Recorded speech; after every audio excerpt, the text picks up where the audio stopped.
Arcosphère avec la Haute École Arc, le choix incontournable pour vos formations. Bachelor, continu et postgrad. he-arc.ch. Selon l'étude James parue en 2022, en Suisse, les 12-19 ans passent en moyenne 4 heures par jour sur leur smartphone. Une activité qui a des conséquences sur leurs habitudes de consommation. On en parle avec Julien Intartaglia. Bonjour. Bonjour Joël. Vous êtes professeur à la HE-Arc et doyen de l'Institut de communication et du marketing. Ce temps d'écran, 4 heures par jour pour les 12-19 ans, qu'est-ce que ça vous inspire ? Alors ça m'inspire plusieurs choses. Premier élément, j'ai envie de vous raconter une petite histoire. Ça date, Patrick Lelay, c'est l'ancien PDG de TF1, du groupe TF1. Alors il est décédé aujourd'hui, mais à l'époque, il s'est fait connaître par une phrase et vraiment très célèbre, c'est « on vend du temps de cerveau disponible ». C'est un petit peu ce qu'on fait aujourd'hui également sur les réseaux sociaux pour l'ensemble des marques et des annonceurs. C'est vendre du temps de cerveau disponible parce que les gens sont disponibles au niveau de l'attention à ce moment-là précis. Et donc on essaye de capitaliser là-dessus parce que l'attention est devenue un enjeu économique stratégique pour la plupart des entreprises. Beaucoup d'entreprises communiquent mais peuvent tomber dans les oubliettes. Et c'est là où ça prenait toute sa superbe, effectivement, cette phrase de Patrick Lelay. Pour vous donner un ordre d'idée, sur une espérance de vie moyenne de 85 ans, on dénombre à peu près, on passerait à peu près 14 ans derrière un écran de télévision. C'est énorme, vous êtes d'accord avec moi ? C'est énorme. Et puis, il y a les écrans de télévision et il y a tous les autres écrans maintenant. C'est ça. Maintenant, il faut cumuler avec les fameux 4 heures par jour sur smartphone, qui n'étaient pas dedans, sur une espérance de vie moyenne, on va dire 84 ans pour les femmes et 81 et quelques pour les hommes. Et là, on se retrouve avec plus d'une trentaine d'années derrière des écrans, tout confondus. Donc là, en fait, la question ne se pose pas si nous sommes influencés dans nos choix de consommation, si on se construit d'après l'influence médiatique, c'est une réalité à laquelle il faut faire face. Alors, vous venez de rendre un rapport pour l'Office fédéral de la sécurité des affaires vétérinaires et l'OMS Europe, un rapport qui concerne l'observation de l'impact des publicités pour les produits trop gras, trop sucrés sur les réseaux sociaux chez les enfants. Les principales conclusions de ce rapport, Julien Intartaglia ? Il y a énormément de conclusions, bien sûr. Ce rapport est disponible sur le site même de l'Office fédéral en plusieurs langues. Mais je peux déjà un peu teaser et exciter l'intérêt des auditeurs. Les enfants de 4 à 9 ans sont davantage touchés par rapport à ces publicités alimentation et boissons que les autres catégories d'âge. Parce que je rappelle que cette étude a été faite sur un échantillon de 77 enfants de 4 à 16 ans en Suisse.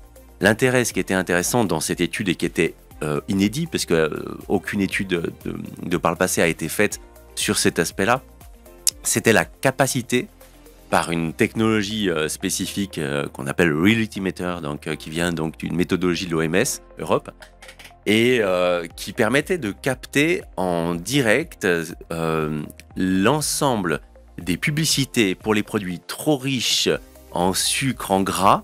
Tout ce qui est malsain. Tous les jours, tout ce qui se passe, voilà, c'était capté directement par un petit logiciel qui était sur le smartphone ou la tablette, bien sûr, de l'enfant. Donc là, c'est là où c'est intéressant. Effectivement, on a observé, en tout cas, que les 4-9 ans étaient davantage exposés que les autres publics. Et puis, donc, il y a ces enjeux de consommation. On est entre le marketing et les neurosciences avec ce travail-là. Oui, c'est ça. C'est-à-dire que les neurosciences nous permettent de comprendre, finalement, vous savez, quand on parle de neuromarketing, c'est quelque part, c'est la science de l'influence du choix. C'est comprendre comment les personnes comment on génère de l'attention auprès des consommateurs, comment on peut créer des émotions positives auprès du consommateur et comment on peut influencer ses choix. Et ce qui est intéressant, c'est dans les autres résultats, c'est qu'on a vu que parmi l'ensemble des publicités qui étaient dédiées à la catégorie alimentation et boissons, environ, là j'extrapole, 80% étaient dédiés à des marques, à des produits qui étaient bien sûr trop riches en sucre ou en gras et qui étaient quelque part normalement pas interdits mais fortement déconseillés par le profil nutritionnel de l'OMS. Et là, c'est les plus jeunes qui sont le cœur de cible. C'est ça. Julienne Tartaglia, on se réjouit de reparler de cette étude peut-être avec vous et puis d'en savoir encore un petit peu plus. Juste un mot pour conclure. On en fait quoi de tout ça avec nos enfants qui sont derrière leur smartphone pendant 4 heures par jour? Je vais terminer, on a commencé par une petite histoire avec Patrick Lelay, je vais terminer par une autre histoire. En fait, ce qui est intéressant, c'est que, à votre avis, à partir de quel âge peut-on former des impressions, des représentations ou des images dans l'esprit d'un enfant par rapport à une marque alimentaire? Je pense que ça doit être très très jeune. On les voit reconnaître les logos, les enfants, ils reconnaissent très vite le logo d'une grande entreprise de fast-food par exemple, ou de jouets. Et ce serait quel âge à votre avis? Je sais pas, 3 ans, 4 ans? 6 mois.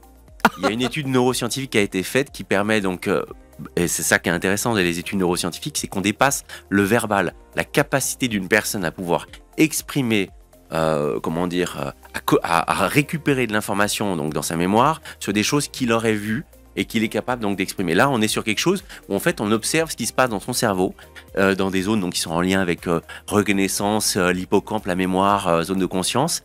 Et effectivement, 6 mois, ça démontre ni plus ni moins avec ce que je vous ai dit tout à l'heure sur les temps d'écran, 14 ans derrière un écran de télévision, je rappelle, plus de 30 ans avec tous les écrans confondus sur une espérance de vie de 84 ou 81 ans pour les hommes, 84 pour les femmes, on s'aperçoit que c'est compliqué. Effectivement, l'influence est là.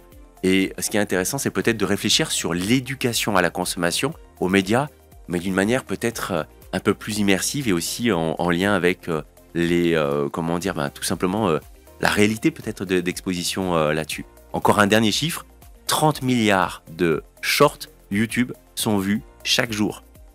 Aujourd'hui, notre cerveau est calibré et pour swapper d'une information à une autre.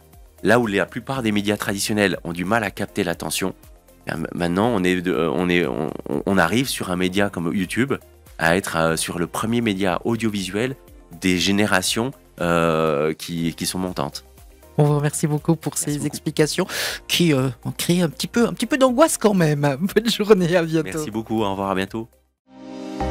Argosphère avec la Haute École Arc, le choix incontournable pour vos formations. Bachelor, continu et postgrad. he-arc.ch